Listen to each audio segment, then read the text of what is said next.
Hello, hi, good morning, or good evening, or good afternoon, wherever you are. Let me just make sure. Hi. All right. So I guess this is good enough. You can see me. All right. Okay. All right. All right, guys. So today we are going to start talking about something very specific in cardiovascular system, but it's called VAD, VAD, or Ventricular Assistive Device, and it's something I have been receiving some feedback on. Students who recently wrote the exam. Uh, that they mentioned that they got some questions from here, and I wanted to make sure that you guys are aware about it. So here we go. All right. So ventricular assistive device. Now, a very important topic, I think, and we kind of mentioned it in cardiovascular, but we didn't go into each part, so or the types or how the pump works. And I thought maybe it's a good idea for you to know that. Okay, all right. So today we will be doing more like a class. Okay, so a little more explanation. Which kind of helps you to understand this better. Okay. All right. So you can hear me properly, right? Just before I go and start this. Can you hear me? Is this good? I mean, you have a good voice. Okay. All right. Okay. There we go. So this is actually what we call it as VAD, and as you can see, this is the left ventricle, and from there, there's a pump which is coming, and then it's going back to aorta. So this is like that. Okay, so you have something coming out from your heart and going to another part of the heart, just like kind of a bypassing kind of thing, right? So, but it looks like a huge pump. And you must be thinking how people have this and live. I know that's kind of weird too, but it is very helpful in many patients. Okay, so we'll come back to it. Okay, we will explain that. Just wanted to kind of show you what it looks like. And some of you might be freaking out now, like, oh my God, how do they live? Okay, so people do. All right. So this is a little bit about VAD before we go into details, and then we will come back to it. VAD, it's ventricular assistive devices. Ventricular assistive devices means it's going to assist the ventricles to do its function. And now we know what is the ventricles function. The ventricles are supposed to squeeze and supposed to pump blood. And from the left ventricle, it should be going into the aorta.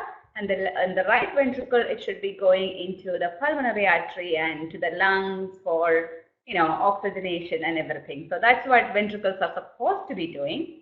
And this VAD or ventricular assistive devices should be assisting them to do something, right? To do the same thing. So if it is a left ventricular assistive device, which is the most common, LVAD, it's called LVAD, left ventricular assistive device. That one kind of assists the left ventricle, and if it is the right one, it assists the right ventricle. And there can be sometimes it can, there may be assistive devices which kind of assist both ventricles. So there are several kinds. Now, this is mainly used, in patients with heart failure. So when somebody's heart is failing, we know what that means. Their contraction is not good enough. When there is left ventricular failure, we know that the left ventricle is not squeezing good enough, so the blood is not getting pumped. Now, if the blood is not getting pumped into aorta, it's not going to go into the entire system, and that is a problem, right? So it's very important that we do some assistance to push that blood, and one way is doing this. But this is not the immediate or the initial intervention, okay? In heart failure, we do these pumps only when, it is so advanced, or we say it is kind of end-stage heart failure. So that's when we do VAD. So if it is not end-stage or if it is not advanced, usually we don't go for this. This is like the last thing probably they will try before heart transplant. So if the only other option is heart transplant, and you can imagine how hard it will be to get, to the list for heart transplant or to find a correct donor for that. So it is going to be probably a long wait for which the patient does not know how long. So this is something which will assist them in that time to keep them alive, basically. So this is a form of, VAD or ventricular assistive devices are a form of something else called mechanical circulatory support device. So it is called MCSD, mechanical circulatory support device. Makes sense, right? It's a machine which supports the circulation. So there's a lot of machines like that, and in that one type is VAD, and VAD is the one we are going to talk about. And in VAD, most common VAD or ventricular assistive device is the left one, which I have just shown here. So this is the left ventricle, and then there is a pump and like a tube here, and there is a pump here, and it goes back to aorta. I think it's better shown in this picture. Okay, so that is LVAD. Now that's the most common type of MCSD. This is surgically inserted, and it's like, it's kind of implanted into the chest, and then it helps in the delivering that blood. But there are certain aspects of it which the patient is going to have some, and the outside too. And you can see that there is some bells, and there is a battery, and there is, like a kind of a CPU kind of thing, or something which is there. So it's kind of dry wires which connects it. So these things will be outside, but the pump itself and the tubes and these things will be inside, surgically placed. Okay. So yeah, it's kind of a difficult life with that, but it's not uncommon. There are like, over 50,000 US patients has, MCSD. So it is getting common, and probably that's why NCLEX wanted to ask about it, because I think there should be aware about new advancements too, and this is one of them. And it's important that we are aware about it, and we are equipped with it, and we have the knowledge to, actually tackle this. So this was from the last week that I got some information about, VAD coming into the NCLEX exam. So I was really quick to kind of, okay, we have to do that. We have to, I was like, I have to teach them that. So here we go. Okay. So there are three types of VAD, and one is called right ventricular assistive device, which means the pump is going to be on the right side of the ventricle, and it's just going to push the, it's going to assist the ventricle to push the blood from the side, from the right ventricle. And we know from right ventricle it's going to go into the lungs.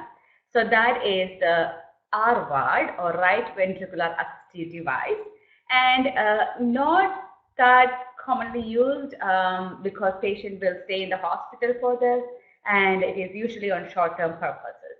Okay, so RVAD is not as common. It can be used if there is severe right ventricular failure, and until they get the transplant, done, or whatever they are waiting for. Now there can be biventricular assistive device, which means it's going to help with both ventricles, like right and left. It's going to help in pushing that blood up, either to the lungs or to the aorta, and that is biventricular, both. Bi means both, so that's BiVAD. And LVAD is the most common, and this works by unloading the left ventricle and pumping blood into the aorta.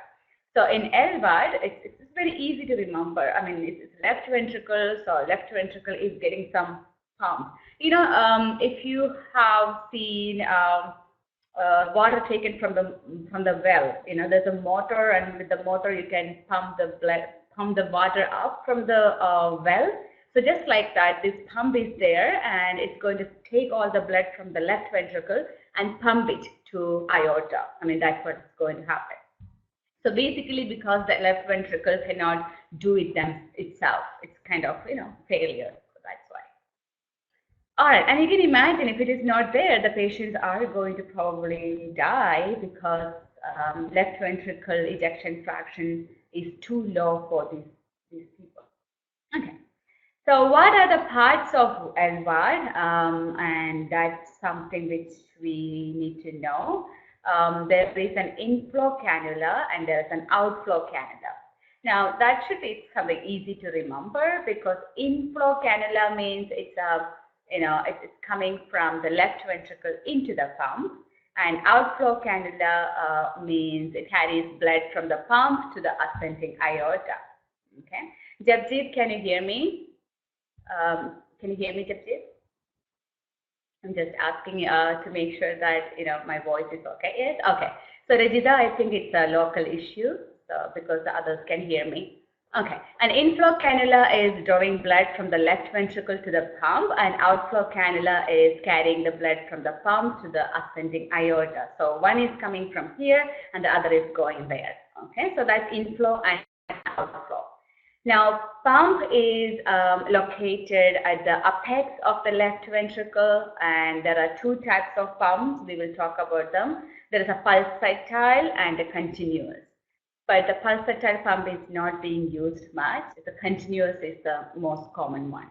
So you can imagine two parts we already talked about. There's an inflow cannula where the blood is coming from the ventricle, and there's an outflow cannula where that blood is going to go into the aorta. That's pretty easy. Now, in the outflow, in the pump, which is located in the apex of the left ventricle, that's the one which kind of push it. We will talk about that, and that is the two kinds. And the pulsatile one is not used that much because it's very heavy, and it's also it's kind of what do you call very very large, like you won't be able to hold it for it's too big.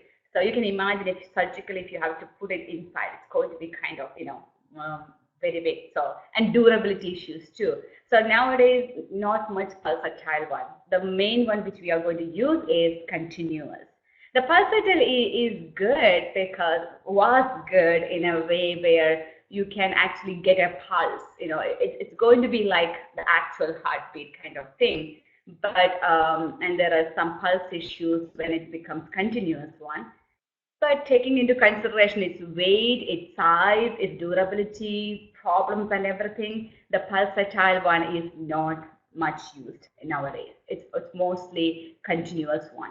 So if you get a question about it, it's going to be about continuous one. Okay, all right. Somebody else and the same as IABP. Okay, no, it's not IABP, but IABP is something which we use in the hospital setting, inside the ICU kind of setting. But LVAD is something which patients go home with, and they have a mostly quality of life until their heart transplant comes or something like that. But the function is almost kind of the same. Those things, IABP and everything, take it under what we call here the MCSD, Mechanical Circulatory Support Device. Now, one of them is VAD. The others, there's a lot which we use in in the hospital settings. Okay. But the function is almost the same, like how that helps is almost the same thing. All right. So in this one, we talked about the pump now. Then there is a drive line, and when we think about the drive line, just think about the connecting wires. There has to be some wires which is sending signals, and from the pump, from the ventricle. So all those signals are going through that line. So like an electrical wire. So that is the drive line. Okay, it's not electricity. Okay, I mean, I'm just kind of comparing it to the wire so you can remember it. What is the drive line? Okay. Now, system controller is another one which regulates power. There is monitors, and it's more like the CPU of a computer. You have I think that's the best way to remember it. It's like in the computer you have a CPU, then you have all these wires, and then you have a monitor. So just like that, there is a system controller which regulates the power, and it sees that if the LVAD is working okay or not, and it alarms if there is something is wrong. All those things are done by the system controller. And then there is a power source. Obviously, it has to be attached to a power source. Either it can be battery or it can be the AC current. Okay, so either way, there has to be power for it to work. Well, you know that if a motor has to work, there has to be power all the time, either from a battery or from AC current. Okay, so let me show you a picture. It kind of helps you understand the parts which we were just talking about. So you have the batteries, okay, so which can be attached to, this is the power source basically. And these wires here, these are the drive lines, so just connecting wires. And this is the controller, and the controller is like a CPU, and that kind of helps to operate the pump. And this is the pump. The pump is inside, okay. The pump and all these things are inside the chest, but these stuff, the batteries and the controllers, those are like outside. The patient is going to put that as a vest or like a belt kind of thing. So battery will be outside, so you can charge it or change it or do whatever they need to do. But this pump and these tubes which are connected, these things are surgically placed inside the patient. Okay, so those are the parts of LVAD. Make sense? Okay, there is a pump, and this is the pump which is going to kind of push it. And there is an inflow. This is the inflow which comes from the left ventricle. Then there is a pump, and then there is the outflow. Okay, outflow goes to. I hope you guys can see that. Maybe I can put it here. This is the outflow. This is the inflow. This is the pump, and these are the batteries, and this is the controller, and the connecting stuff is these wires. These wires are the drive line. Okay, taking signals from the controller and giving it to the battery, giving it to the pump, so it can work. Okay, pretty simple when we think like that, but probably something very, very difficult for the patient and the family to take care of. But it's helpful because if this is not there, the next thing is heart transplant.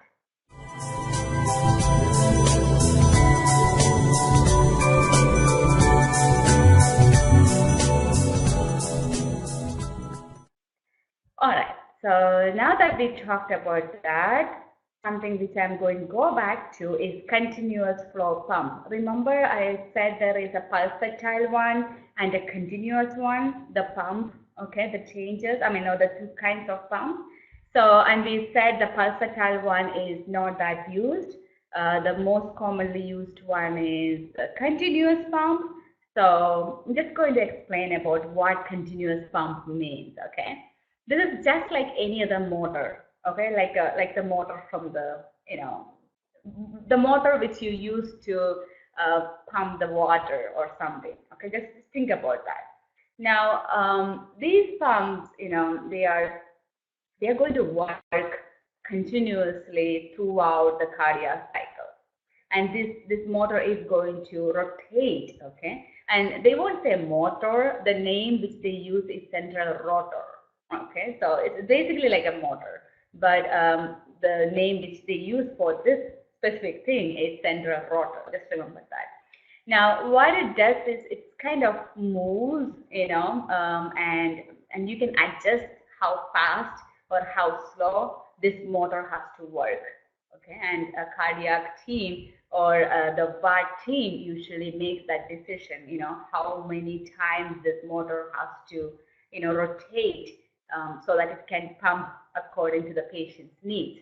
Now, otherwise, what it really does is it kind of gets that blood, it comes from the, remember the inflow? So from the inflow, the blood is going to come from the left ventricle to the pump, and then this pump is going to rotate and push it up, and that's going to go into the aorta. Okay, so, go into the systemic circulation when it goes to aorta. Now, the problem or the issue, or like I always say, something which is abnormal but expected in LVAD, okay, it's important to remember, is this. There is going to be probably a weak, irregular, or non-palpable pulse. Now, I want you to underline that because I don't want you to freak out if you have a patient with LVAD and you cannot feel the pulse. I mean, it's okay. All right, that's what I'm saying. Because a weak, irregular, or non-palpable pulse can happen when the patient has continuous flow pump LVAD. Okay, so it's possible. Now, don't freak out. Okay, so that's something we need to remember, because in NCLEX there is a lot of things which are abnormal but expected, and we are kind of deals with that in a different way. So just to be sure. Okay. So this is a pump speed. There are some terms you need to remember when it comes to LVAD, and one of them is the pump speed.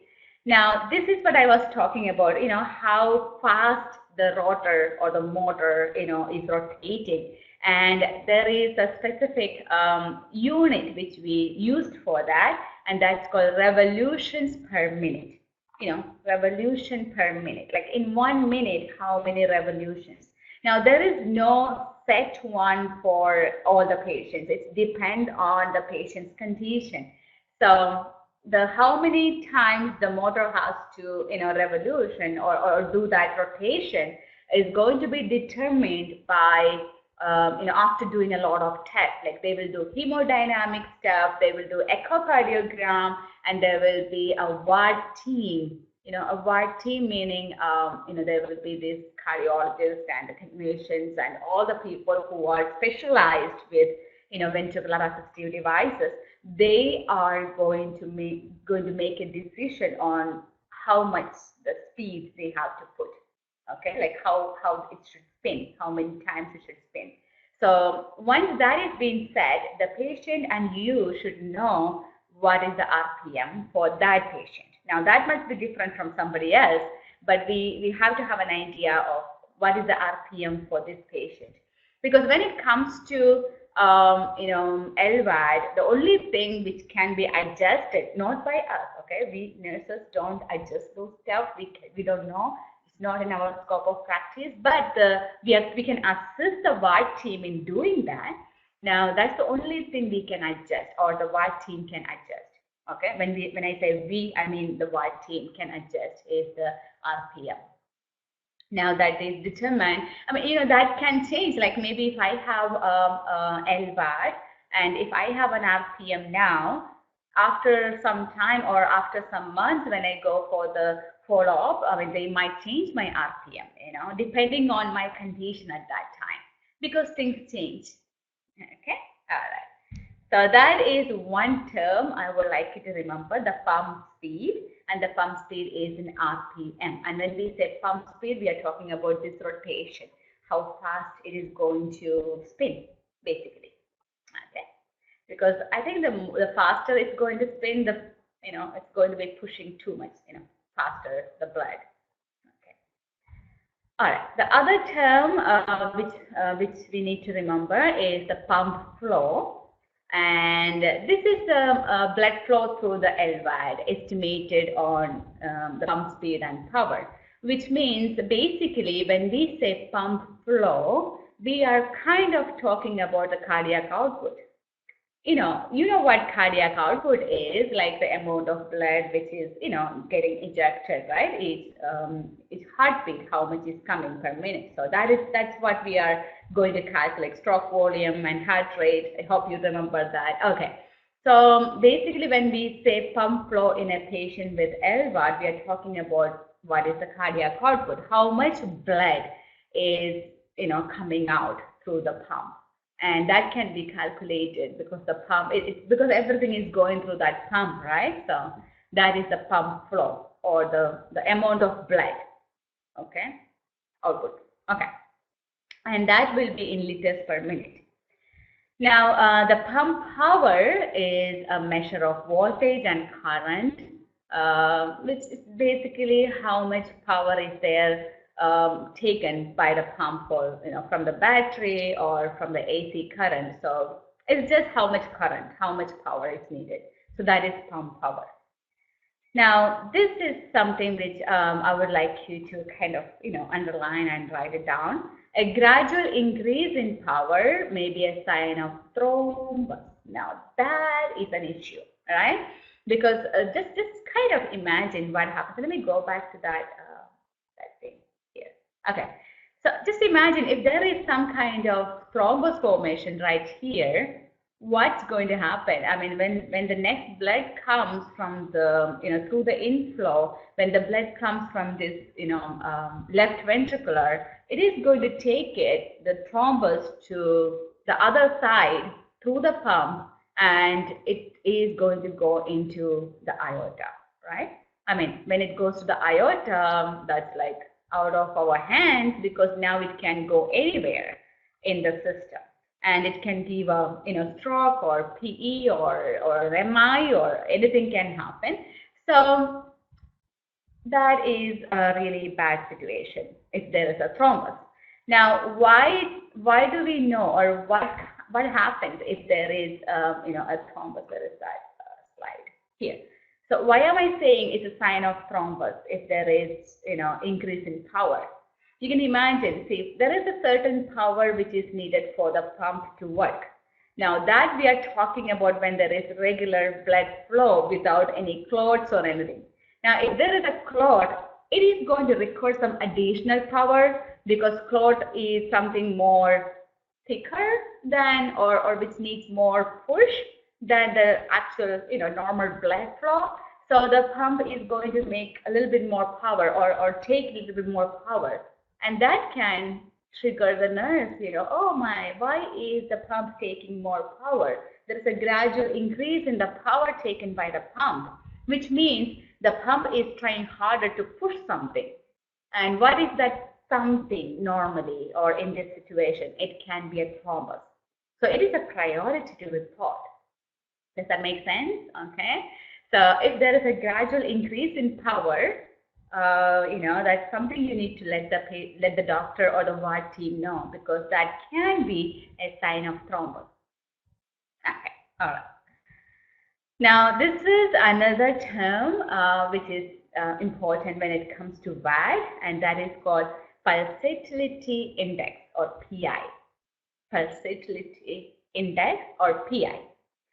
Now, in systole, I'll explain what it means, okay? In systole, the blood flow in pump is going to increase, right? So, which means, what is systole? Systole means the ventricle is going to contract, right?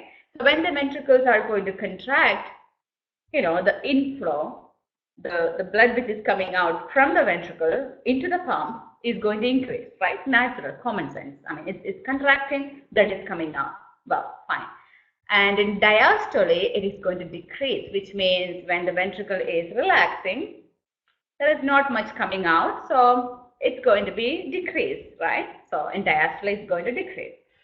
Now, remember, the heart is still functioning, okay? Now, I know we have this pump there, we have LVAD, but LVAD is assisting the ventricle to do its function. So the ventricle is still functioning. I mean, these patients are not dead, right? I mean, their heart is still working. So when the natural systole and diastole happens with the ventricle, in the diastole, more blood coming out. So in the systole, more blood coming out. In the diastole, not much blood coming. Okay, so that's going to happen. Now, which means there is, a change in the blood flow between diastole and systole, in blood flow through the pump. The pump is here, the ventricle is here. So when it's systole, more blood, diastole, less blood. Systole, more blood, diastole, less blood. So there is, there is a change in the blood flowing through the pump. Now, we are going to average that, and that is called PI. Like every 15 seconds, what is the average of blood going through this pump? Okay, that is called pulsatility index. That's a very important measurement though in LVAD, okay, because PI is directly related to the amount of assistance given by this machine. Okay, so that's why we are interested in PI, because if PI, is more, that means the ventricles are working okay. Okay, if the PI is more, which means the natural ventricles of the patient can work kind of better. They still need assistance, okay, but less pump support. But if the PI is low, that means the patient needs more support from the pump. And how do you change that, or how do you adjust that? By doing that pump rotation. Do you remember how fast it has to spin? The revolution per minute we talked about, that's how the VAD team is going to adjust that.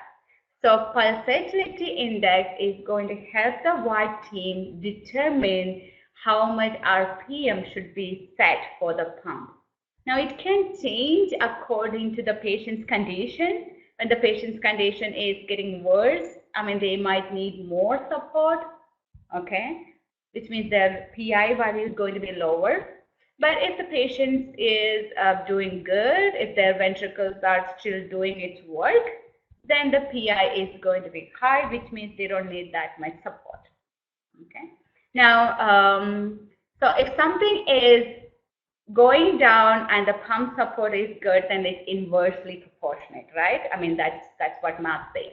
If something is going down and the other one is going up, it's inversely proportionate.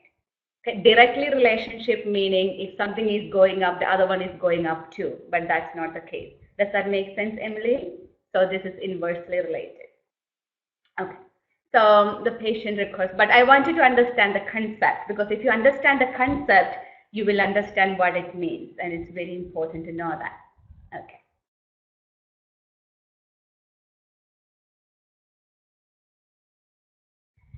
Now, suction events is something else, some suction events is something else, which is kind of a term.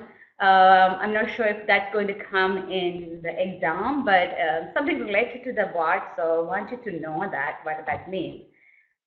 This is kind of complication, not complication. It's kind of an issue with LVAD. Okay. Low PI can lead to suction events, which means, the left ventricle is not filled, and whatever is filled is going to suck it out by the LVAD. The LVAD is going to take everything out, basically almost collapsing the ventricle. Now that is not good. Okay. So when you think about suction, just go back to, let me see if I can go back to this picture.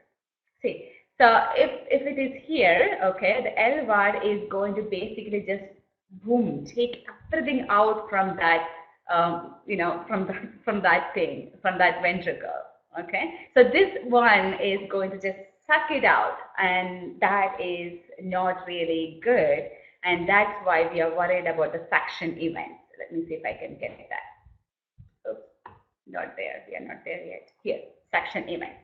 Okay, so low PI can lead to suction events, which means the left ventricle is underfilled and is being sucked into the LVAD. So, the ventricles are getting sucked into the LVAD. The only way we can treat this is to give IV fluids.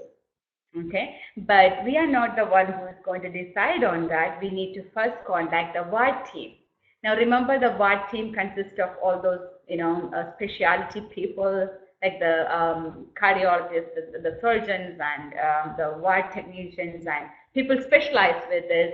So highly competent people. So they need to be contacted to see if this is something which can be done. So if you get a question about suction event, what will be your choice? If you have to give IV fluids, that's good. But if there is anything about notify the VAD team, that is going to be your answer, because you need that information passed on to the VAD team. Okay.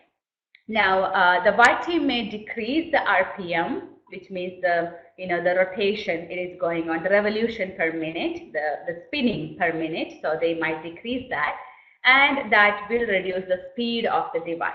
Because if it is getting continuously sucked in, that's not good. It can actually make thrombus, it can damage the left ventricle, and it can make the patient's situation, worse than it was.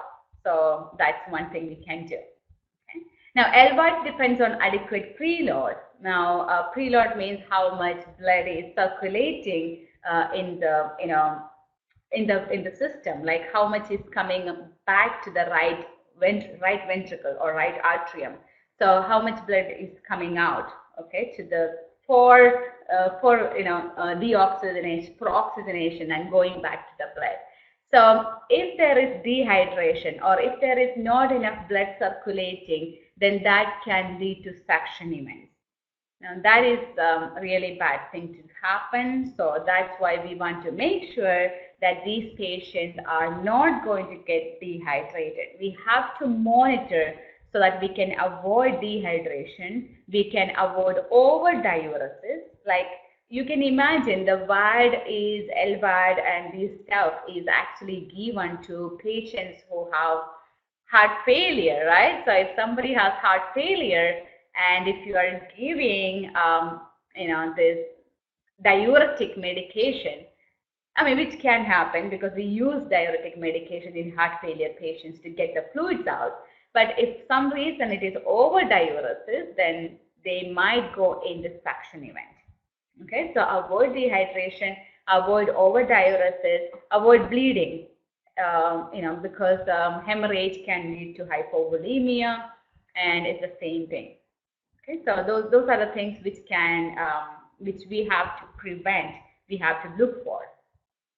Okay, so there are some alarms which might trigger some of the questions probably. Then one is called pump failure alarm, where basically it's the failure of the pump. Now if the pump is failing, everything is going to stop, right? Because the pump has to work, the motor has to work to push it into the aorta. Now, if there is pump failure, it can be because of driveline disconnection, which means the electrical wires, remember those wires which we're talking about? So the wires are not, getting connected. So that can be the reason. It can be connector malfunction, which means somewhere in the connector there's a problem. It can be, anything which makes the pump fail, and it's a very priority alarm, okay? It is a very bad thing to happen. So what we can do if that alarm comes is assess the connection from the driveline, the controller, and the power source. Because these are the three things which we can see outside. The pump is inside the patient. We don't know how that looks like. Only the VAD team will be able to figure that out. But for us, we can, from outside, we can check the drive line connection, the connections of the wires, and we can check the controller connection. The controller is like the CPU thing, and the power source, like is the battery dead or is it charging or what's going on, so we can check that.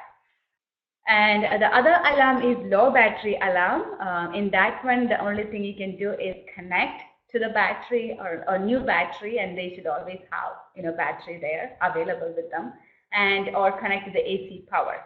So that's basically just like any other device doing a low battery alarm. There also can be controller failure alarm, or in that one, you just have to change the controller. And the patients are supposed to have a spare controller all the time, which is already programmed, because the controller should be programmed by the VAD team to kind of see how much RPMs and what are the things they need to, the data has to be programmed. So these patients who use LVAD or VAD should always have a spare controller with them, which is already programmed. Okay, so if there is a controller failure alarm, we know you just have to change the controller. Okay, because that's something outside we will be able to see.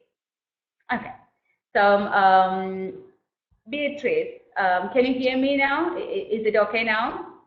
I hope you can hear me. My thingy is working. I don't see any problem there, but I hope you guys can hear me properly. Can somebody type in if you can hear me? Just wanted to make sure that you're okay. All right, okay, thanks. Thank you so much. Okay. Now, I know this is a different topic. This is something pretty new to many of you guys. Just don't be scared. It's okay. It's basically, hold on, okay. So let me make sure. My voice might go for a second, but I will be right back. Okay, can you hear me now? I'm just trying to make sure. Good? Is it good? Okay, all right, okay. Okay, all right. So let's move on to the next thing, which is complications. Okay. Okay. Can you hear me now, Beatrice? Okay, because the others are saying that they're okay. Maybe it's in between some connection issue, but hopefully most of the stuff is okay for you. All right. So major complication is hypotension, which is can be due to many reasons. And okay, and it's important to remember that though there are some issues with this patient when we try to do a blood pressure. Like we may not be able to get a blood pressure like normal people in these patients. Remember we talked about the continuous pump and how there may be non-palpable pulse. Now, if there is a non-palpable pulse, or you won't be able to probably get a blood pressure either, right? Like in the normal way, like we do normally in the patients. So in these patients with hypotension, this can be a big issue. So they might need a Doppler, based blood pressure machine, or an arterial line, which can be put in the ICU or some advanced clinical setting. You might need that to get the BP measurements, because you may not get a manual, normal kind of BP machine. If you use that, you may not get a blood pressure. That does not mean the patient is dead. It's just because of the pump, the LVAD, that's not the right way. And you may not be able to feel a pulse also. And that is kind of scary, right? So, but what we can do is, we can do Doppler or arterial line to obtain the blood pressure measurements. And the mean arterial pressure should be maintained between 70 and 80. And it should not go above 90. Okay, and that's kind of something which helps the pump to do its better way, or the best way is the mean arterial pressure, to keep it between 70 and 80. Okay, not more than 90. And if you don't remember what a mean arterial pressure is, I would suggest to go back to the cardiovascular system, because it's a calculation we do using the systolic and the diastolic blood pressure, and it's something you need to remember, you need to know. Okay, so that is that should be between 70 and 80. Usually, normal people, we say it should not be 60 is supposed to be normal, but in these patients, we are keeping it a little up, and 70 to 80 is something which we are looking for. Now, another complication is infection, and it can be lots of infection stuff. Like it can be a device infection, which means the pump is infected, or maybe the wires are infected, or maybe the inflow-outflow pump or the tubes which are there is infected for some reason. It can be a device issue, or it can be the area surrounding the device, the endocarditis, and we learned about that in cardiovascular, I think so. So that's something which can happen. There can be other bacteria problems. So it can be totally unrelated to pump kind of infection. Like somebody has LVAD, but now they have UTI. It's not because of LVAD, but it just happened that they have UTI. Or maybe they have respiratory tract infection, or maybe they have appendicitis or cholecystitis, or maybe they have C. diff or MRSA, So all those things can happen in these patients and put them in very high risk. Okay, so major problem. Infection is the major problem. So we have to be very careful when dealing with these patients, because if not, it can go to sepsis. And now we know LVAD patient going into sepsis is a very bad idea. Okay, so do everything we can to prevent infection, and that's going to be one of the major things you're going to think about when it comes to LVAD patient care. Got it? Okay. Now, nursing consideration, we will be doing securing the drive line by anchoring device. So remember, we talked about the pump being inside the chest, and the inflow, outflow catheters, or everything is inside the chest, but there is something outside, right? The one with the belt. There is battery, there is probably 2 batteries, and there is the controller, and there are some drive lines, the electrical wires. So if those electrical wires get pushed or pulled, or when you're changing the dress or something like that, that can be a problem that can lead to eventually it can lead to infection and or malfunction too. So just like normally we do it in a, for example, if a patient has NG tube, what we do is we anchor it here, right? So it doesn't come out, and we might just push it to the, maybe we'll pin it to the gown or something so it doesn't push on the patient or pull on it. Or maybe think about a Foley catheter. We might put an anchoring device so that the Foley is not getting pulled out. So just like that, for these drive lines, use some anchoring device so that it doesn't get pulled or pushed when the patient moves around. Okay, that's one thing. Second thing is dressing change. Now, dressing change, well, sterile technique has to be used. There is no other way. It has to be sterile because you're dealing with something which is going directly into the heart. So, of course, you have to do it in the sterile way. Now, but how often? That's the thing. Initial dressing changes are usually done daily. And after that, you can, according to the patient's situation, it can be decreased to every other day or even weekly.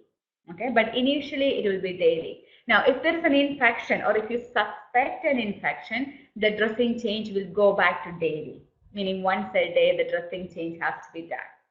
Now, when you do the dressing change, it has to be sterile dressing change. Okay. Along with that, we need to teach the patient to report any signs of infection. That can be fever, the most common, or it can be erythema, it can be drainage, it can be pain, and it can be any other signs of infection, maybe even a UTI, burning micturition, or maybe they are having sore throat. So any kind of infection the patient is having should be reported. You have to teach the patient to report it, and we also have to report it if we find anything like that. And because if not, can go to sepsis, and then it is going to be a major complication. Okay.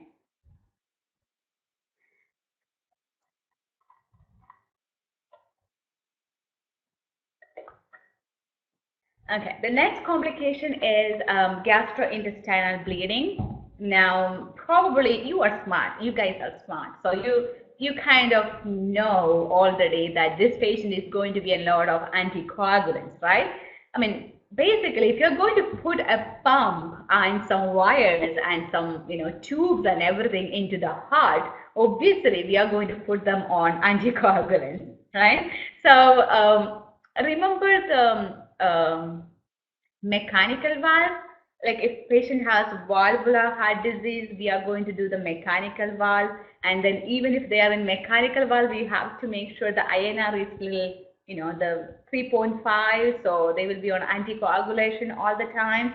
Just like that, remember this one also is a device which we are putting inside the patient's chest, connected to the heart. So we have to make sure there is no thrombus formation. How do we do that? We anticoagulate the patient. Now, what is the problem when there is an anticoagulation? It is going to be GI bleed. Okay, so how much anticoagulation is needed depends on the patient's condition. The VAD team is going to decide that. So, but we have to watch out for bleeding issues.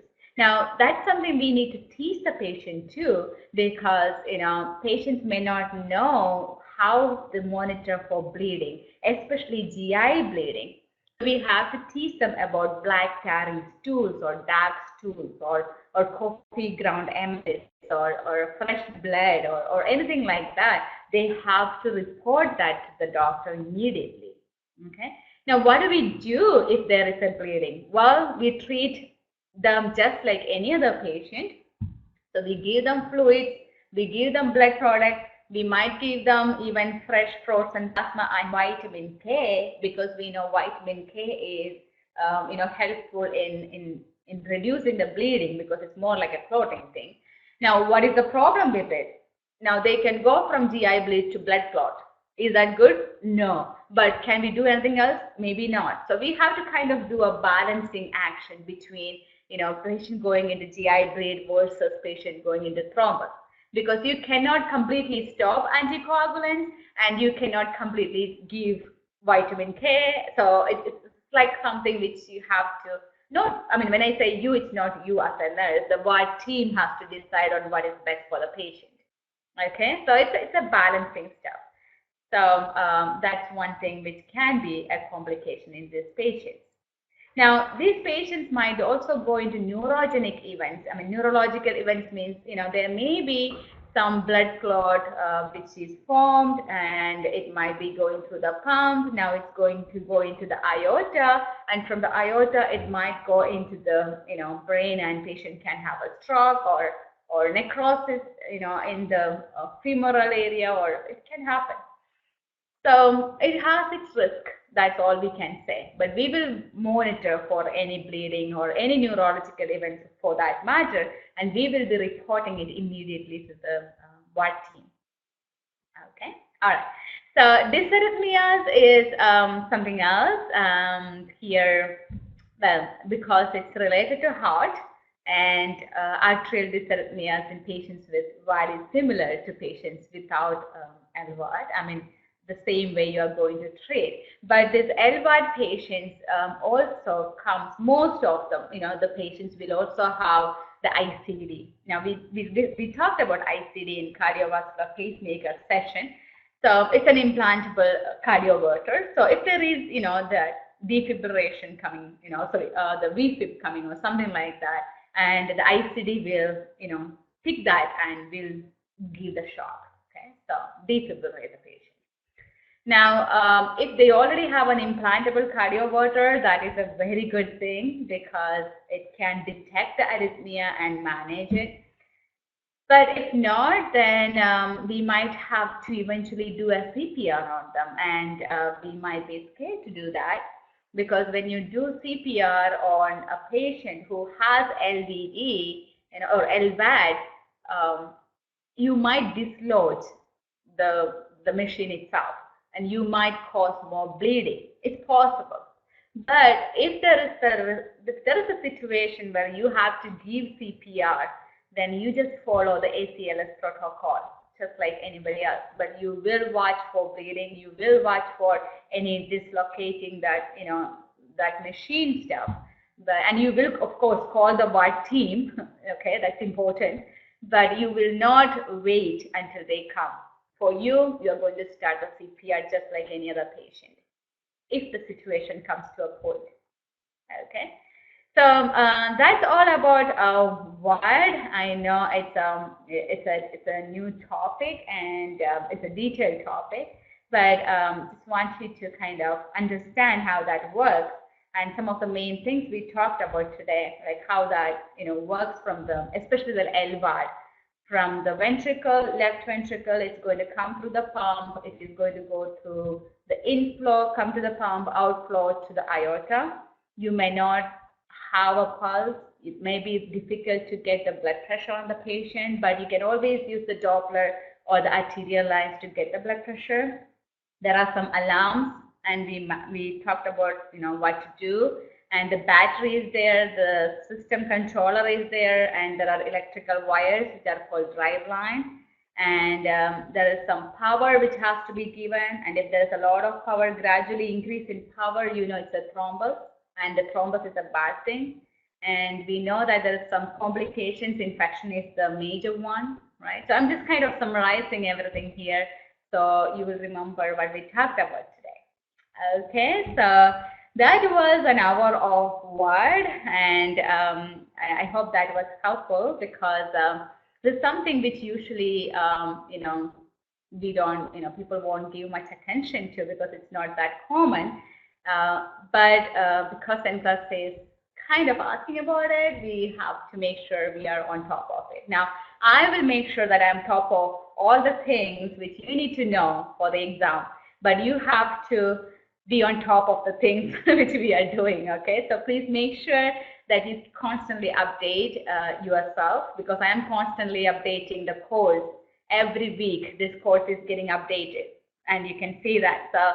So that's my promise to you, that I will continuously do the best and excel in giving you the best things possible out there. So be with me and we will do this together, okay?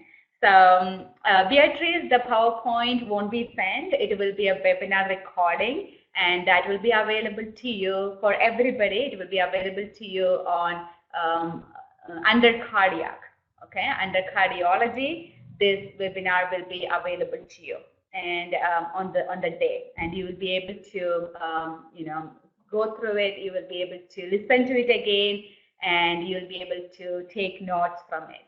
And so study well and take care, and I will see you later. Bye bye.